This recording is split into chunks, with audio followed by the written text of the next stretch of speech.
In March 1970, Robert Martin, school psychologist at Stanbury Junior High, reported, "On several occasions, Bill couldn't remember where he was, couldn't recall where his belongings were, and could not walk without assistance. The pupils of his eyes were pinpoint in size at these times. Recently, Bill has had frequent altercations with teachers and peers, which result in his leaving class. During these episodes, he is depressed, cries, and becomes incommunicative. During one of these recent episodes, Bill was observed attempting to step in front of a moving car. Bill was taken to a physician for this behavior. It was reported that the diagnosis was psychic trances. During my evaluation, Bill appeared depressed but well in control of his behavior. The evaluation revealed a strong dislike for his stepfather and strong aversion to his home because of this. Bill sees his stepfather as an extremely rigid, tyrannical individual with little feelings for others. This impression was verified by Bill's mother in a parent conference. She reported that Bill's natural father committed suicide and that Bill's stepfather often compared Bill to his natural father. He frequently states that Bill and his mother were responsible for the natural father's suicide. John W. Young, principal of Stanbury Junior High, discovered that Billy Milligan frequently cut class and sat on the steps outside his office or at the rear of the auditorium. Young would always sit beside the boy and talk with him. Sometimes Billy spoke of his dead father and said he would like to be an entertainer when he grew up. He spoke of how bad things were at home, but often Principal Young realized the boy was in a trance. He would lead Billy to his car and take him home. After a great many of these episodes, Principal Young referred him to the Fairfield County Clinic for guidance and mental health. Dr. Harold T. Brown, psychiatrist and director, first saw Billy Milligan on March 6, 1970. Brown, a slight man with gray mutton chops and receding chin, gazed at the boy through black-rimmed glasses. He saw a neat-looking, slender 15-year-old in apparent good health, sitting passively, neither tense nor anxious, but avoiding looking him in the eyes. "His voice is soft," Dr. Brown wrote in his notes, with little modulation, almost trance-like. Billy stared at him. "What are your feelings?" Brown asked him. "Like a dream that comes and goes. My dad hates me. I hear him screaming. I have a red light in my room. I see a garden and a road. Flowers, water, trees, and nobody there to yell at me. I see lots of things that aren't real. There is a door with all the locks on it, and someone is pounding to get out. I see a woman falling down, and suddenly she's turning into a pile of metal, and I can't reach her. Hey, I'm the only kid who can take a trip without LSD. How do you feel about your parents?" asked Brown. "I'm afraid he's going to kill her. It's because of me. They fight over me because he hates me so much. I get these nightmares that I can't describe. Sometimes my body feels funny, like I'm real light and airy. There are times I think I can fly."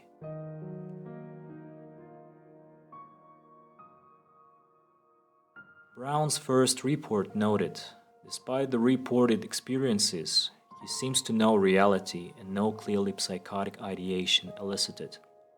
He is reasonably able to focus and sustain attention. He is oriented. Memory is good. Judgment is severely impaired by the above ideation and his seeming need to be dramatic. Insight is insufficient to modify behavior. Diagnostic impression. Severe hysterical neurosis with conversion reactions. APA Code 300.18.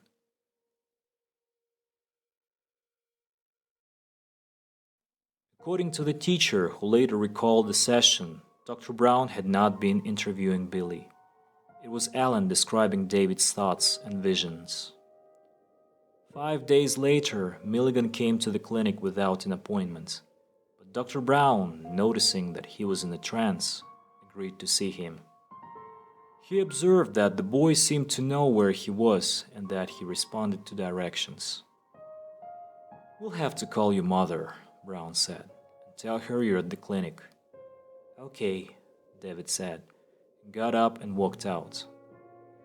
It was Alan who came back a few minutes later and waited to be called in for an interview.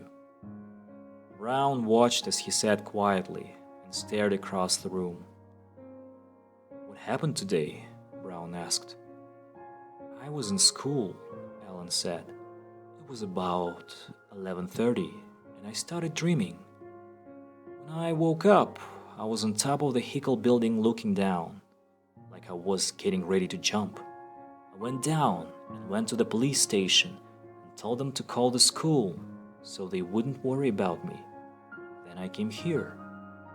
Brown studied him for a long time, stroking his gray mutton chops. "Billy, do you take any drugs?" Alan shook his head. "Right now you're staring. What do you see?" "I see people's faces, but only the eyes and noses and weird colors. I see bad things happening to people. They fall in front of cars, they fall down cliffs, they're drowning."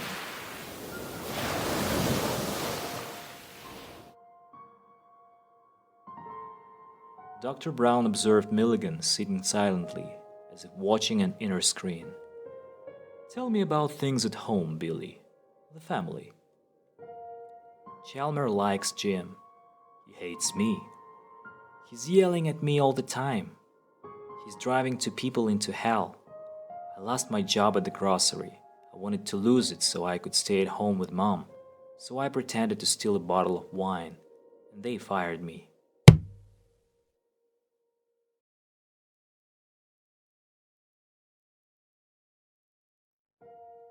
On March 19, Brown noticed that his patient was wearing a turtleneck shirt and blue jacket that gave him an almost effeminate look.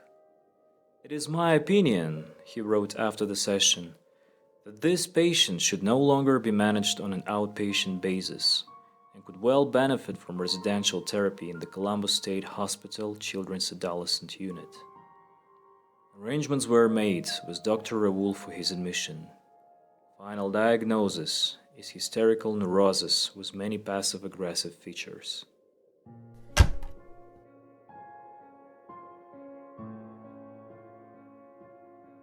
Five weeks after his 15th birthday, Billy Milligan was committed by Dorothy and Chalmer to the Children's Unit of the Columbus State Hospital as a voluntary patient.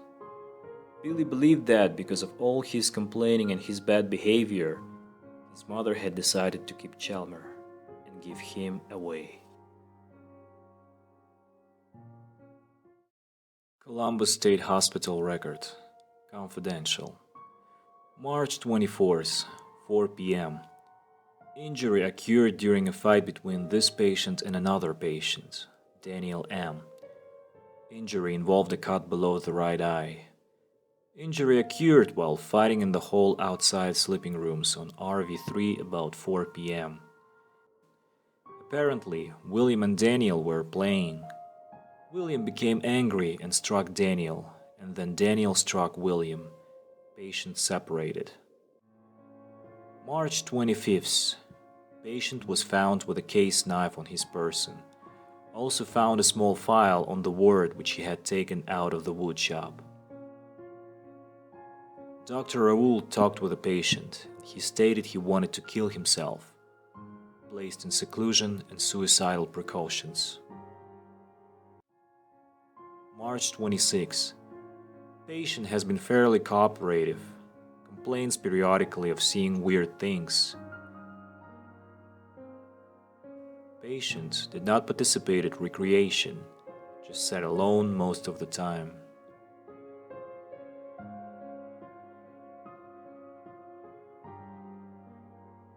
April 1st. Patient was screaming that the walls were closing in on him and he didn't want to die. Dr. Raoul took him in seclusion and warned him about having cigarettes and matches.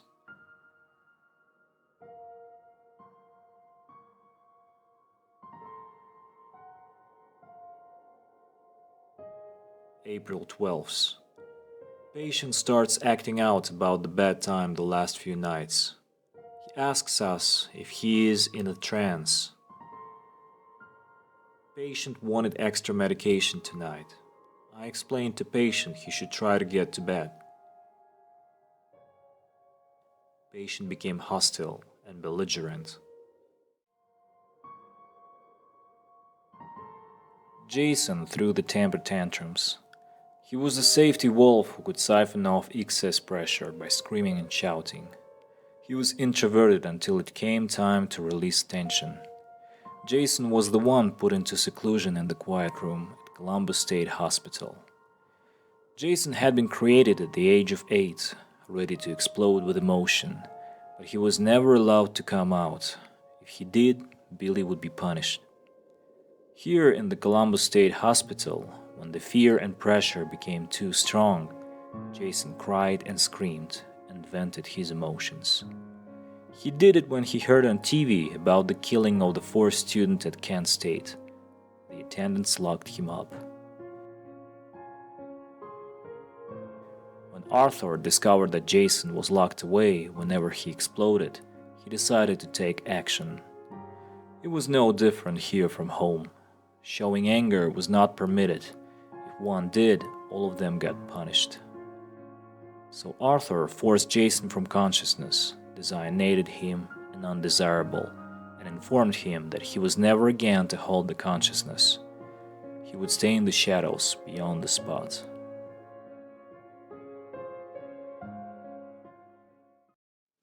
The others kept themselves busy with art therapy. When Tommy wasn't unlocking doors, he painted landscapes. Danny painted still lifes. Alan painted portraits. Even Reagan tried his hand at artwork, but limited himself to sketching in black and white. That was when Arthur discovered that Reagan was colorblind, and recalling the unmatched socks, deduced that it had been Reagan who put them on. Christine drew pictures of flowers and butterflies for her brother Christopher. The attendants reported that Billy Milligan seemed calmer and more cooperative. He was given privileges, and when the weather turned warm, he was allowed to go outside to walk and sketch. Some of the others came out, looked around, didn't like what they saw and left.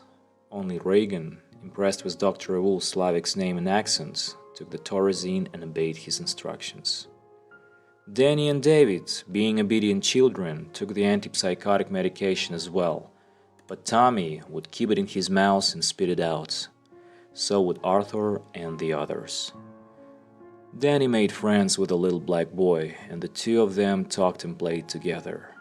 They would sit up late describing for hours the things they'd like to do when they grew up. It was the first time Danny ever laughed. One day, Dr. Raoul moved Danny from RB3 to RB4, where all the boys were bigger. Danny didn't know anyone or have anyone to talk to, so he went into his room, crying because he was lonely. Then Danny heard a voice say, "Why are you crying?" "Go away and don't bother me," Danny said. "Where can I go?" Danny looked around quickly and saw that there was no one else in the room. "Who said that?" "I said that. My name is David." "Where are you?" "I don't know. I think I'm right where you are." Danny looked under the bed, in the closet, but the speaker was nowhere to be found. "I can hear your voice," he said, "but where are you?" "I'm right here." "Well, I can't see you. Where are you?" "Close your eyes," David said. "I can see you now." They spent long hours talking privately about things that had happened in the past, getting acquainted with each other, never realizing that Arthur was listening all the while. Philip met a 14-year-old blonde-haired patient, so lovely that everyone admired her beauty. She would walk and talk with him, trying to arouse him sexually, though he never made a pass at her. She watched him sitting with a sketch pad at a picnic table near the pond. Usually, there would be no one else around.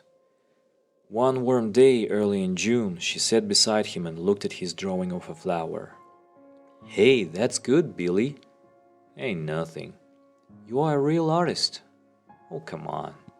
No, I mean it. You're different from the other kids here.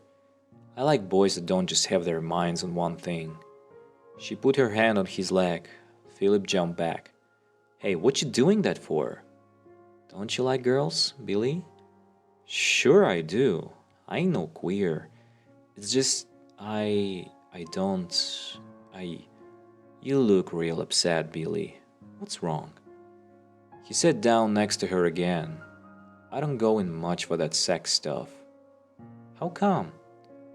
Well, he said, when I was little, I got raped by a man. She looked at him shocked. I thought only girls could be raped. Philip shook his head. Well, you got another thing, Corning. I was beaten, raped, and it did something to my head, I can tell you. I dream about it a lot, a part of me does. All my life I always thought sex was something painful and dirty. You mean you never had regular sex with a girl? I ain't never had regular sex with no one. It doesn't hurt, Billy. He blushed as he pulled away. Let's go swimming, she said. Yeah, great idea, he said, jumping up and taking a running dive into the pond. When he came up sputtering, he saw that she had dropped her dress on the bank of the pond and was coming in naked. Holy shit, he said and dived for the bottom. When he came up, she reached him and put her arms around him. He felt her legs around him in the water, felt her rubbing her breasts into his chest, reaching down to touch him. It won't hurt, Billy, I promise. Swimming with one hand, she led him toward the cove to a big flat rock angled into the water. He climbed up after her, and she pulled his shirts down. He knew he was being awkward as he touched her, and he was afraid if he closed his eyes, it would all disappear. She was so beautiful. He didn't want to find himself someplace else and not remember what was happening. He wanted to remember this time. He felt good. She hugged him and squeezed him as he did it, and when it was over, he felt like jumping up and shouting with joy. As he rolled off her, he lost his balance and went sliding down the wet, slippery rock, splashing back into the water. She laughed. He felt like a fool, but he felt happy. He wasn't a virgin anymore, and he wasn't a queer. He was a man. On June 19th, at the request of his mother, Billy Milligan was discharged from the hospital by Dr. Raoul. The social worker's summary for discharge read, prior to discharge, Bill was manipulative with staff members and patients. He would maliciously lie his way out of trouble, harming anyone's reputation and feeling no remorse. His peer group relations were superficial on his part, and his peers were mistrusting of him due to his constant lies. Staff recommendations. The patient's behavior became increasingly disruptive to the ward program. Therefore, the patient is being discharged with a recommendation to seek outpatient treatment for the patient and counseling for the parents. Medication at time of release. Torezine 25 mg. Back home, in a deep depression, Danny painted a 9x12 still life, a withering yellow flower in a cracked drinking glass against the black and dark blue backgrounds. He brought it upstairs to show Billy's mother what he had done, but then he froze. Chalmer was there. Chalmer took it from him, looked at it and threw it on the floor. "You are a liar," he said. "You didn't do that." Danny picked it up and fought back the tears as he took it down to the painting room. Then, for the first time, he signed it. Danny, 70. On the back of the canvas board, he filled in the information it called for. Artist, Danny. Subject, dying alone.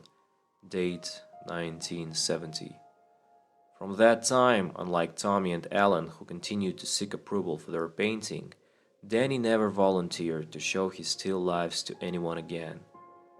In the fall of 1970, Billy entered Lancaster High School, the the rambling glass and concrete complex of modern buildings on the north side of Lancaster.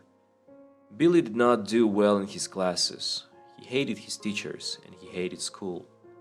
Arthur cut many of his high school classes to study medical books at the library and became especially fascinated by the study of hermetology. Tommy spent his spare time fixing appliances, practicing his escape procedures. By this time, no ropes could hold him. He could work his hands to undo any knots or slide out through any ropes that tied him. He bought himself a pair of handcuffs and practiced getting out of them using a split ballpoint pen plastic cap as a key.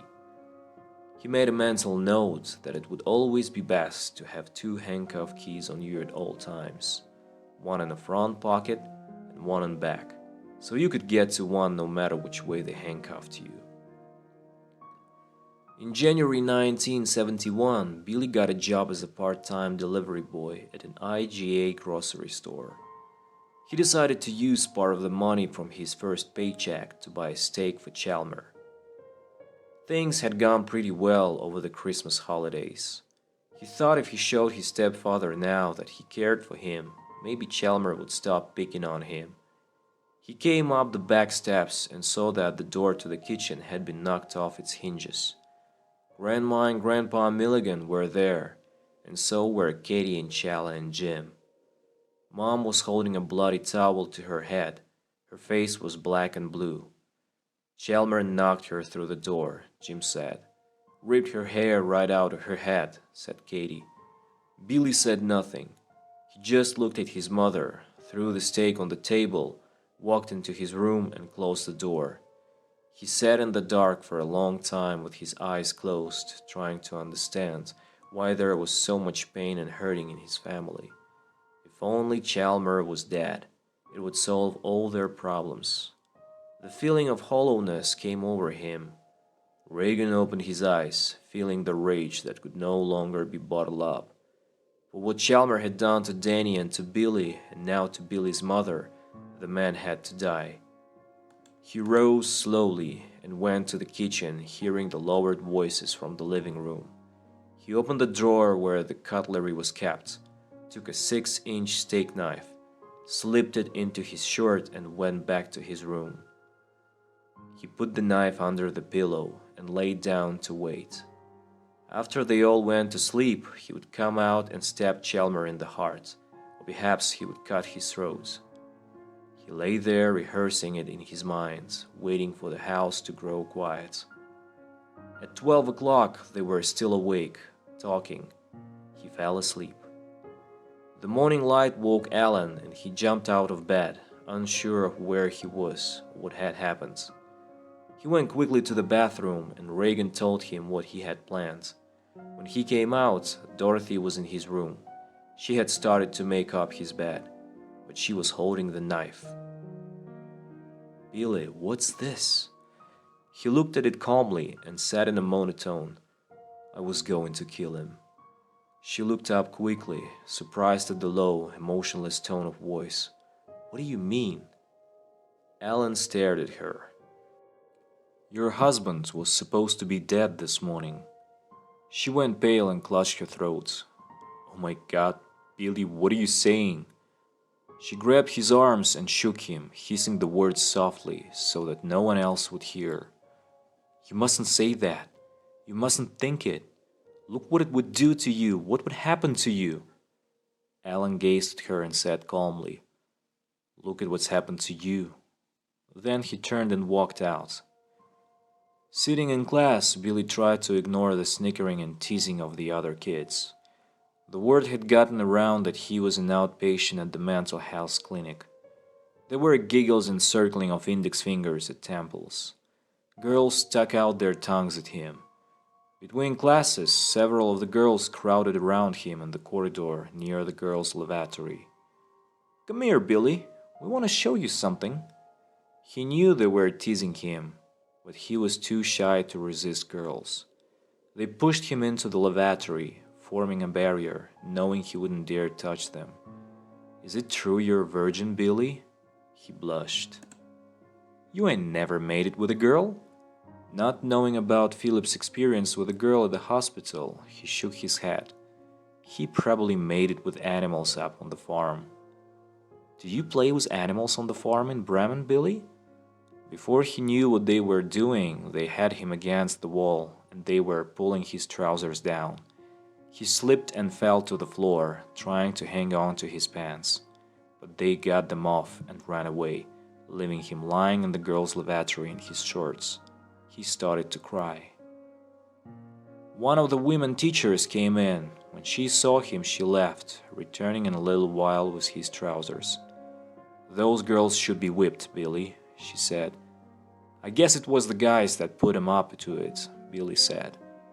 "You're such a big, strong boy," she said. "How could you let them do that to you?" He shrugged. "I couldn't hit a girl."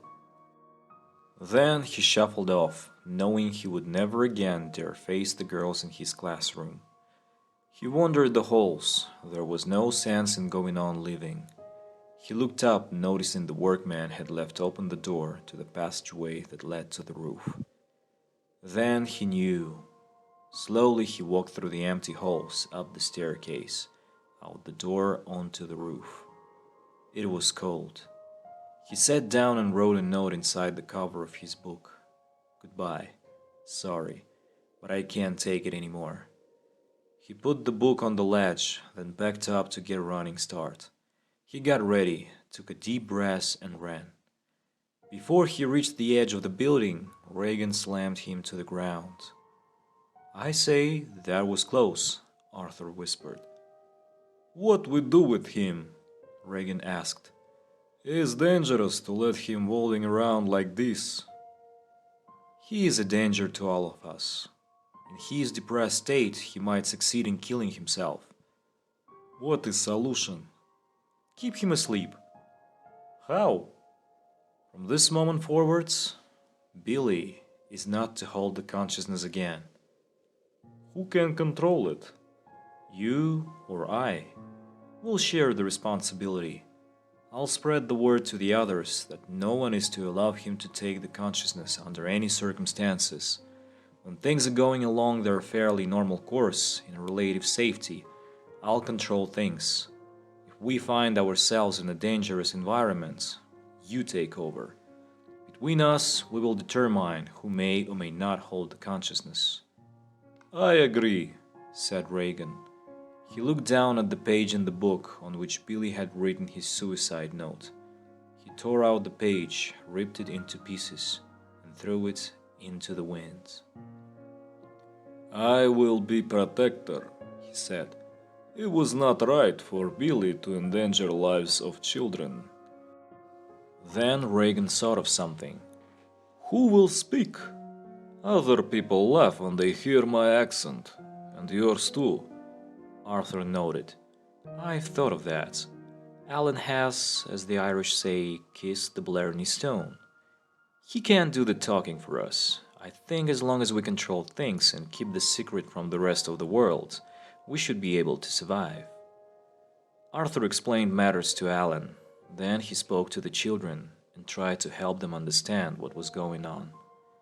"Think of it," he said, "as if all of us, a lot of people, including many you have never met, are in a dark room.